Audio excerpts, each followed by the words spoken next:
ಮುಂದಿನ 4-5 ದಿನಗಳಲ್ಲಿ ಕೇರಳಕ್ಕೆ ಮುಂಗಾರು ಮಳೆ ಪ್ರವೇಶ ಮಾಡಲಿದೆ ಅಂತ ಭಾರತೀಯ ಹವಾಮಾನ ಇಲಾಖೆ ಮಾಹಿತಿ ನೀಡಿದೆ. ಈ ಹಿಂದೆ ಮೇ 27ರಂದು ಮುಂಗಾರು ಪ್ರವೇಶ ಮಾಡಲಿದೆ ಅಂತ ತಿಳಿಸಿತ್ತು. ವಾಡಿಕೆಯಂತೆ ಜೂನ್ 1ರಂದು ಮುಂಗಾರು ಆರಂಭ ಆಗ್ತಾ ಇತ್ತು. ಆದರೆ 2009ರಲ್ಲಿ ಮೇ 23ರಂದು ಮುಂಗಾರು ಆರಂಭ ಆಗಿತ್ತು.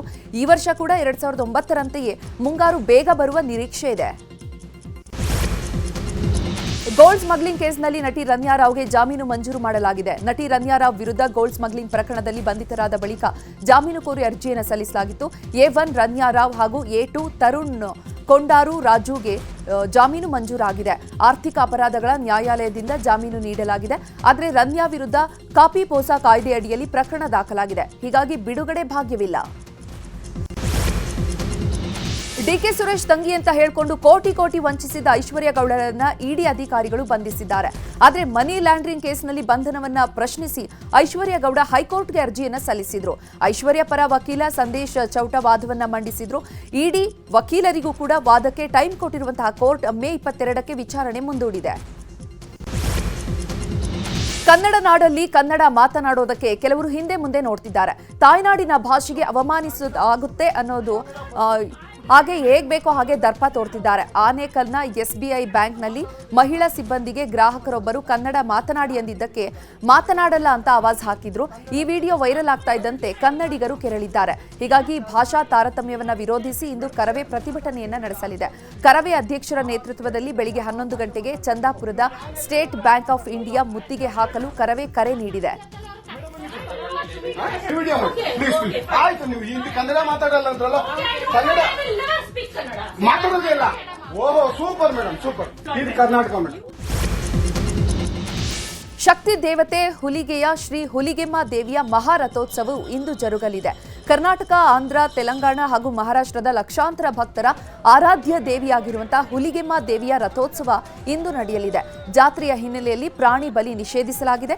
ಲಕ್ಷಾಂತರ ಜನ ಭಕ್ತರು ಆಗಮಿಸುವ ಹಿನ್ನೆಲೆಯಲ್ಲಿ ಬಿಗಿ ಭದ್ರತೆಯನ್ನು ಒದಗಿಸಲಾಗಿದೆ. ಹುಬ್ಬಳ್ಳಿಯ ಪೊಲೀಸ್ ಕಮಿಷನರ್ ಬಳಿ ವ್ಯಕ್ತಿಯೊಬ್ಬ ಸರ್ ನನ್ನ ಹೆಂಡತಿ ಹೊಡಿತಾಳೆ ಅಂತ ಕಣ್ಣೀರಿಟ್ಟಿದ್ದಾನೆ.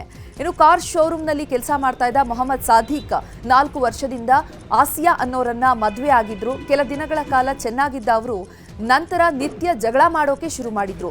ಹೀಗಾಗಿ ಆಸಿಯಾ ತವರು ಮನೆ ಸೇರಿದ್ದ ನಂತರ ಮಹಿಳಾ ಪೊಲೀಸ್ ಠಾಣೆಗೆ ಪತಿ ದೂರನ್ನ ಕೂಡ ನೀಡಿದ್ರು. ಹೀಗಾಗಿ ಠಾಣೆಗೆ ಬಂದಿದ್ದಂತಹ ಮೊಹಮ್ಮದ್ ಸಾದಿಕ್ ಹೆಂಡತಿ ಹೊಡಿತಾಳೆ ಸರ್ ಅಂತ ಗೋಳಾಡಿದ್ದು ಪೊಲೀಸ್ ಕಮಿಷನರ್ ಸಮಾಧಾನಪಡಿಸಿದ್ದಾರೆ. ಬೆಳಗಾವಿಯ ಖಾಸಗಿ ಆಸ್ಪತ್ರೆಯಲ್ಲಿ ವೈದ್ಯರ ನಿರ್ಲಕ್ಷ್ಯಕ್ಕೆ ಬಾಲಕಿ ಸಾವನ್ನಪ್ಪಿರುವ ಆರೋಪ ಕೇಳಿ ಬರ್ತಾ ಇದೆ. ಅನಾರೋಗ್ಯದ ಹಿನ್ನೆಲೆ 14 ವರ್ಷದ ಶ್ರುತಿ ಕರೆಪ್ಪ ಚೌಗಲಾಳನ್ನ ಇದೇ ತಿಂಗಳ 13ನೇ ತಾರೀಕು ಖಾಸಗಿ ಆಸ್ಪತ್ರೆಗೆ ಸೇರಿಸಲಾಗಿತ್ತು. ಆದರೆ 17ನೇ ತಾರೀಕು ಆಪರೇಷನ್ ನಂತರ ಏಕಾಏಕಿ ದೇಹ ಬಾವು ಬಂದು ಆರೋಗ್ಯದಲ್ಲಿ ಏರುಪೇರಾಗಿತ್ತು. ಬಳಿಕ ಬೇರೆ ಆಸ್ಪತ್ರೆಗೆ ಸೇರಿಸಿದ್ರೂ ಕೂಡ ಪ್ರಯೋಜನವಾಗಿಲ್ಲ. ವೈದ್ಯರ ನಿರ್ಲಕ್ಷ್ಯದಿಂದಲೇ ಮಗಳು ಸಾವನ್ನಪ್ಪಿದ್ದಾಳೆ ಅಂತ ಕುಟುಂಬಸ್ಥರು ಠಾಣೆಗೆ ದೂರು ನೀಡಿದ್ದಾರೆ. ಪಾಕಿಸ್ತಾನದ ಪ್ರಾಯೋಜಿತ ಭಯೋತ್ಪಾದನೆ ಕುರಿತು ಜಗತ್ತಿಗೆ ವಿವರಿಸಲು ಭಾರತ ಸರ್ಕಾರ ಸರ್ವಪಕ್ಷ ನಿಯೋಗವನ್ನು ರಚಿಸಿದೆ.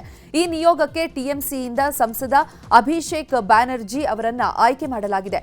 ಈ ಮೊದಲು ಮಾಜಿ ಕ್ರಿಕೆಟಿಗ ಹಾಗೂ ಟಿಎಂಸಿ ಸಂಸದ ಆಗಿರುವಂತಹ ಯೂಸುಫ್ ಪಠಾಣ್ ಅವರನ್ನ ನಿಯೋಗಕ್ಕೆ ಸೇರಿಸಲಾಗಿತ್ತು. ವಿದೇಶಗಳಿಗೆ ಸರ್ವಪಕ್ಷ ನಿಯೋಗವನ್ನು ಕಳಿಸುವ ವಿಚಾರವಾಗಿ ಮಮತಾ ಜೊತೆಗೆ ಕೇಂದ್ರ ಸಚಿವ ಕಿರಣ್ ರಿಜಿಜು ದೂರವಾಣಿಯಲ್ಲಿ ಮಾತನಾಡಿದ್ದು, ನಿಯೋಗಗಳಿಗೆ ಪಕ್ಷದ ಅಭ್ಯರ್ಥಿಗಳನ್ನು ಏಕಪಕ್ಷೀಯವಾಗಿ ಆಯ್ಕೆ ಮಾಡಿದ್ದಕ್ಕಾಗಿ ಕೇಂದ್ರ ಸರ್ಕಾರವನ್ನು ಮಮತಾ ಬ್ಯಾನರ್ಜಿ ತೀವ್ರವಾಗಿ ಖಂಡಿಸಿದ್ದಾರೆ. ಆ ಬಳಿಕ ಟಿಎಂಸಿಯಿಂದ ಸಂಸದ ಯೂಸುಫ್ ಪಠಾಣ್ ಬದಲಾಗಿ ಸಂಸದ ಅಭಿಷೇಕ್ ಬ್ಯಾನರ್ಜಿ ತೆರಳುವುದು ಖಚಿತಗೊಂಡಿದೆ. ಬಿಜೆಪಿ ಶಾಸಕ ಮುನಿರತ್ನ ನಾಯ್ಡು ವಿರುದ್ಧ ಭ್ರಷ್ಟಾಚಾರದ ತನಿಖೆಗೆ ಸ್ಪೀಕರ್ ಒಪ್ಪಿಗೆಯನ್ನು ಸೂಚಿಸಿದ್ದಾರೆ. ತೋಟಗಾರಿಕೆ ಸಚಿವರಾಗಿದ್ದಾಗ ಮುನಿರತ್ನ 56 ಲಕ್ಷ ರೂಪಾಯಿ ಲಂಚಕ್ಕೆ ಬೇಡಿಕೆಯನ್ನ ಇಟ್ಟಿದ್ರು. 20 ಲಕ್ಷ ರೂಪಾಯಿ ಅಡ್ವಾನ್ಸ್ ಕೂಡ ಪಡೆದಿದ್ರು. ಬಾಕಿ 36 ಲಕ್ಷ ರೂಪಾಯಿ ಲಂಚಕ್ಕೆ ಬೇಡಿಕೆಯನ್ನ ಇಟ್ಟಿದ್ರು. ಹಿಂಗಂತ ಎಸ್ಟಿಐ ವರದಿಯನ್ನ ಸಲ್ಲಿಸಿತ್ತು. ಎಸ್ಐಟಿ ತನಿಖಾ ವರದಿಯನ್ನು ಆಧರಿಸಿ ಶಾಸಕರನ್ನ ವಿಚಾರಣೆಗೆ ಒಳಪಡಿಸಲು ಸಕ್ಷಮ ಪ್ರಾಧಿಕಾರ ಅನುಮತಿಯನ್ನ ನೀಡಿದೆ. ಪಹಲ್ಗಾಮ್ ದಾಳಿ ನಂತರ ಭಾರತ ಸರ್ಕಾರ ಸಿಂಧೂ ನದಿ ಒಪ್ಪಂದವನ್ನು ಅಮಾನತು ಮಾಡಿದೆ. ಇದರ ಬೆನ್ನಲ್ಲೇ ಪಾಕಿಸ್ತಾನದ ಸಾರ್ವಕಾಲಿಕ ಸ್ನೇಹಿತ ಚೀನಾ ಪಾಕಿಸ್ತಾನದಿಂದ ನಡೆಯುತ್ತಿರುವಂತಹ ಡ್ಯಾಂ ಕಾಮಗಾರಿಯ ವೇಗವನ್ನು ಹೆಚ್ಚಿಸುವುದಾಗಿ ಘೋಷಣೆ ಮಾಡಿದೆ. ವಾಯುವ್ಯ ಪಾಕಿಸ್ತಾನದ ಖೈಬರ್ ಪ್ರಾಂತ್ಯದಲ್ಲಿ 2019ರಲ್ಲಿ ಜಲ ವಿದ್ಯುತ್ ಯೋಜನೆಗೆ ಕಾಮಗಾರಿ ನಡೀತಾ ಇತ್ತು. ಮುಂದಿನ ವರ್ಷ ಕಾಮಗಾರಿ ಮುಗಿಯುವಂತಹ ಸಾಧ್ಯತೆ ಇದೆ. ಲಾರಿ ಕದ್ದು ಎಸ್ಕೇಪ್ ಆಗ್ತಾ ಇದ್ದ ಖತರ್ನಾಕ್ ಕಳ್ಳನನ್ನ ಟ್ರಾಫಿಕ್ ಪೊಲೀಸ್ ಸಿಬ್ಬಂದಿ ಸಿನಿಮೆಯ ರೀತಿಯಲ್ಲಿ ಚೇಸ್ ಮಾಡಿ ಅರೆಸ್ಟ್ ಮಾಡಿರುವಂತಹ ಘಟನೆ ತಮಿಳುನಾಡಿನ ಚೆಂಗಾಲ್ ಪಟ್ಟುವಿನಲ್ಲಿ ನಡೆದಿದೆ. ಲಾರಿ ಕಳ್ಳತನ ಮಾಡಿಕೊಂಡು ಬರ್ತಾ ಇದ್ದಂತಹ ಚಾಲಕರನ್ನ ತಡೆಯಲು ಪರನೂರ್ ಟ್ರೋಲ್ ಪ್ಲಾಜಾ ಬಳಿ ಟ್ರಾಫಿಕ್ ಪೊಲೀಸರು ಯತ್ನಿಸಿದ್ರು. ಈ ವೇಳೆ ತಡೆಯಲು ಬಂದ ಟ್ರಾಫಿಕ್ ಪೊಲೀಸನ್ನ ಕಿಲೋಮೀಟರ್ ಗಟ್ಟಲೆ ಕಳ್ಳ ಲಾರಿಯಲ್ಲಿ ಎಳೆದೊಯ್ದಿದ್ದಾನೆ. ಆಗಿದ್ರೂ ಕೂಡ ಟ್ರಾಫಿಕ್ ಪೊಲೀಸ್ ಬಿಡದೆ ಚೇಸ್ ಮಾಡಿ ಕಳ್ಳನ ಹೆಡೆಮುರಿ ಕಟ್ಟಿದ್ದಾರೆ. ಘಟನೆಯ ರೋಚಕ ದೃಶ್ಯ ಸ್ಥಳೀಯರ ಮೊಬೈಲ್ನಲ್ಲಿ ಸೆರೆಯಾಗಿದೆ. 18ನೇ ಆವೃತ್ತಿಯ ಐಪಿಎಲ್ ಟೂರ್ನಿಯನ್ನು ರಾಜಸ್ಥಾನ ರಾಯಲ್ಸ್ ಗೆಲುವಿನೊಂದಿಗೆ ಮುಗಿಸಿದೆ. ನಿನ್ನೆ ಸಿಎಸ್ಕೆ ವಿರುದ್ಧ ನಡೆದಂತಹ ಲೀಗ್ ಹಂತದ ಮ್ಯಾಚ್ನಲ್ಲಿ 6 ವಿಕೆಟ್ಗಳ ಗೆಲುವು ಸಾಧಿಸಿತು. ಮೊದಲು ಬ್ಯಾಟ್ ಮಾಡಿದಂತಹ ಚೆನ್ನೈ 20 ಓವರ್ಗಳಲ್ಲಿ 6 ವಿಕೆಟ್ಗೆ 187 ರನ್ ಗಳಿಸಿತು. ಈ ಗುರಿಯನ್ನು ಬೆನ್ನತ್ತಿದ ರಾಜಸ್ಥಾನ ತಂಡ 6 ವಿಕೆಟ್ಗಳ ಗೆಲುವು ದಾಖಲಿಸಿತು. ಹೆರಾಪೇರಿ 3ನಲ್ಲಿ ಪರೇಶ್ ರಾವಲ್ ಒಂದು ಪ್ರಮುಖ ಪಾತ್ರದಲ್ಲಿ ನಟಿಸ್ತಾ ಇದ್ರು. ಆದರೆ ಹೇಳದೆ ಕೇಳದೆ ಚಿತ್ರದಿಂದ ನಟ ಪರೇಶ್ ರಾವಲ್ ಆಚೆ ಬಂದಿದ್ದಾರೆ. ಇದರಿಂದಾಗಿ ಚಿತ್ರತಂಡಕ್ಕೆ ತೊಂದರೆಯಾಗಿದ್ದು ನಟ ಅಕ್ಷಯ್ ಕುಮಾರ್ ಪರೇಶ್ ರಾವಲ್ ವಿರುದ್ಧ ಮೊಕದ್ದಮೆ ಹೂಡಿದ್ದಾರೆ. 25 ಕೋಟಿ ಪರಿಹಾರ ಕಟ್ಟಿಕೊಡಬೇಕು ಅಂತ ನೋಟಿಸ್ ಕಳಿಸಿದ್ದಾರೆ. ಇದಕ್ಕೆ ಪರೇಶ್ ರಾವಲ್ ಹೇಗೆ ಉತ್ತರಿಸುತ್ತಾರೆ ಅಂತ ಕಾದು ನೋಡಬೇಕು. ತೆಲಂಗಾಣ ಆಂಧ್ರದಲ್ಲಿ ಹಳೆಯ ನಿಯಮಗಳನ್ನು ಬದಲಿಸಬೇಕು, ಇನ್ನು ಶೇರಿಂಗ್ ಸಿಸ್ಟಮ್ ತರಬೇಕು ಅಂತ ಪ್ರದರ್ಶಕರು ಆಗ್ರಹ ಪಡಿಸಿದ್ದಾರೆ. ತಮ್ಮ ಬೇಡಿಕೆ ಈಡೇರಿಕೆಗಾಗಿ ಥಿಯೇಟರ್ಗಳನ್ನು ಬಂದ್ ಮಾಡಲು ನಿರ್ಧರಿಸಿದ್ದಾರೆ.